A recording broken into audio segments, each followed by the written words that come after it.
Second half action now. Having failed to reach an agreement with the Jamaica Football Federation, JFF and Cavalier Football Club, KSAFA outfit New Kingston FC have filed a claim against both parties along with Allman Woodford in the Supreme Court. New Kingston are suing for damages, fraud, deceit and for unjust enrichment arising from the international transfer of Reggae Boy Richard King from Cavalier to Scottish Premier League club St. Mirren.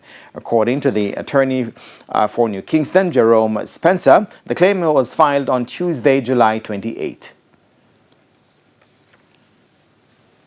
The claim by New Kingston Football Club is that all three of the defendants named previously played a deliberate role in preventing New Kingston Football Club from pursuing and recovering their due entitlement to training and rewards, which are payable under FIFA statutes as a result of the transfer of Mr. Richard King to the St. Mirren Football Club in Scotland.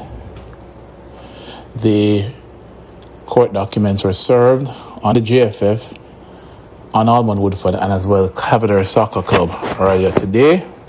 And all three defendants have an opportunity to respond to the claim within 2 windows, 14 days and then 42 days if they so desire.